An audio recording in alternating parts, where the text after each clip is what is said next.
The Senate begins work on the House-passed reconciliation bill. House Republicans write the White House regarding pharmaceutical tariffs. And the administration releases additional details on their fiscal year 2026 budget request. For the week of June 2nd, 2025, from Capitol Hill in Washington, D.C., this is Health on the Hill, brought to you by Heart Health Strategies. I'm Matt Duckworth.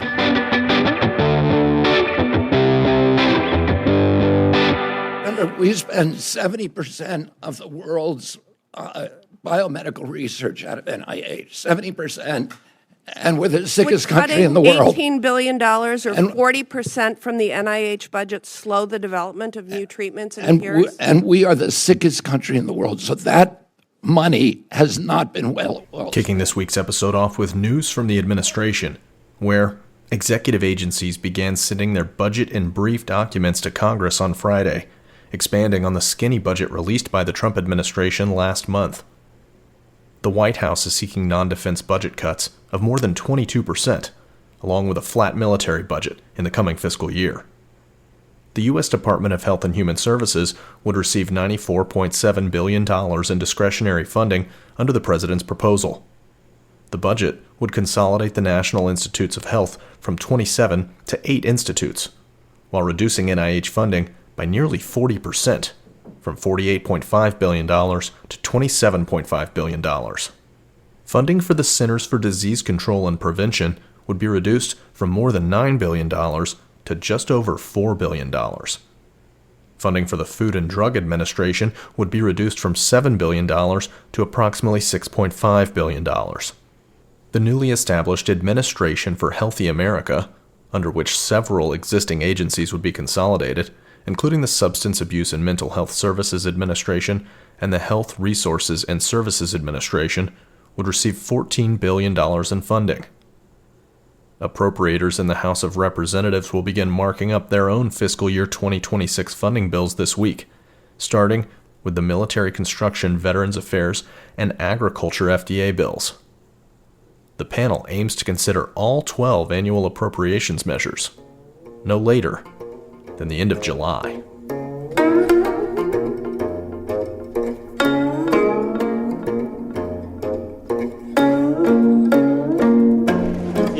Part of what this is all about, obviously, is the Senate. We have different rules that govern and strict restrictions that are placed through the Byrd Rule on how we act through budget resolutions and ultimately budget reconciliation.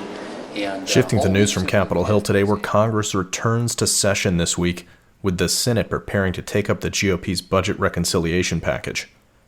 House Speaker Mike Johnson has urged the chamber to not make significant changes to the One Big Beautiful Bill Act, citing the narrow margin by which the bill was passed by the House of Representatives on May 22nd. Several Republican senators, however, have expressed concerns with the Medicaid-related provisions of the House package, making it likely that the health portions of the bill will be revised before final passage. The legislation is also subject to the Byrd Rule in the Senate, which will ensure compliance with the rules of reconciliation in the upper chamber. Republicans are aiming to send the reconciliation package to President Donald Trump for his signature before the July 4th recess.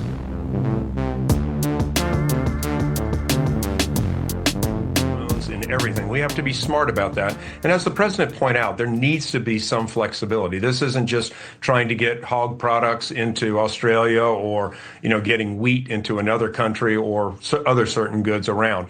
It's something that is important not only for our national economy, but even more importantly, for our national security. We need these 20 things. Republican members of the House Ways and Means Committee have written to the Department of Commerce on the issue of pharmaceutical tariffs. The lawmakers warn that instituting broad tariffs could lead to drug shortages and price increases that could create a barrier to access for American patients. The letter, which was led by Representatives Nicole Malliotakis, a Republican from New York, and Greg Murphy, a Republican physician from North Carolina who you just heard, urges the administration to, quote, concentrate on the most significant threat to America's health and national security, namely the People's Republic of China and its efforts to dominate the supply chain for critical drugs, unquote. The only GOP members of the committee who did not sign the letter were Chairman Jason Smith, a Republican from Missouri, and Representatives Jody Arrington, a Republican from Texas, Kevin Hern, a Republican from Oklahoma, David Kustoff, a Republican from Tennessee, Greg Steube, a Republican from Florida, and Beth Van Dyne, a Republican from Texas. While the administration has not indicated what specific size or target of pharmaceutical tariffs it is considering, the president has stated that duties could be anywhere from 25% to 200%. Final news today, where the Government Accountability Office has released a new report recommending that the National Institutes of Health strengthen its oversight of ongoing research grants awarded to outside entities. The GAO found that NIH staff responsible for reviewing grantees' financial and progress reports did not consistently take action when such reports were late, nor are unused funds consistently tracked by the agency. Recipients are required to file final reports within a year of a project's end. As of August 2024, nearly 1,000 final reports, or less than 0.5% of awards made from fiscal years 2014 through fiscal year 2024, were missing. GAO recommends that the agency identify the cause of the missing reports, analyze how to manage unused balances for projects at the end of the funding period, and require tracking of unused balances across NIH institutes, centers, and offices. We end each week's episode with a call to order, where we lightning round congressional meetings and hearings in the near future that you need to know about. First, on Tuesday, June 3rd at 4 p.m., the House Rules Committee meets to consider the Support for Patients and Communities Reauthorization Act. Second, on Wednesday, June 4th at 10 a.m., the Senate Health, Education, Labor, and Pensions, or HELP Committee, hosts a hearing titled Reauthorization of the Over-the-Counter Monograph Drug User Fee Program. Third, on Thursday, June 5th at 10 a.m., the House Appropriations Subcommittee on Military Construction, Veterans Affairs, and Related Agencies convenes a markup of their fiscal year 2026 appropriations bill. Fourth, on Thursday, June 5th at 10:30 a.m., the House Appropriations Subcommittee on Agriculture, Rural Development, Food and Drug Administration, and Related Agencies gavels in a markup of their fiscal year 2026 appropriations bill. Fifth, on Tuesday, June 10th at 2 p.m., the House Appropriations Committee holds a full committee markup of the fiscal year 2026 Military Construction, Veterans Affairs, and Related Agencies bill. Sixth, on Wednesday, June 11th at 10 a.m., the House Appropriations Committee hosts a full committee markup of the fiscal year 2026 Agriculture, Rural Development, Food and Drug Administration, and Related Agencies bill. Seventh, on Monday, July 21st at 5 p.m., the House Appropriations Subcommittee on Labor, Health and Human Services, Education, and Related Agencies convenes a markup of their fiscal year 2026 appropriations bill.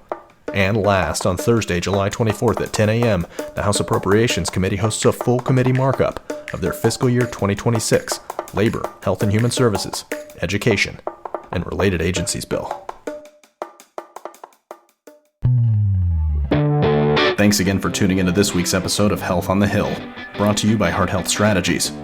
For more information on this week's healthcare happenings in the administration and on Capitol Hill, you can visit our website at hhs.com and click on the news section at the top of the page. You can subscribe anywhere you get your podcasts, including Apple Podcasts, Spotify, YouTube, and SoundCloud. Did we miss a story you wanted to hear this week? If so, email me at mduckworth@hhs.com, and we may include it in our next episode. Have a great week, and stay healthy.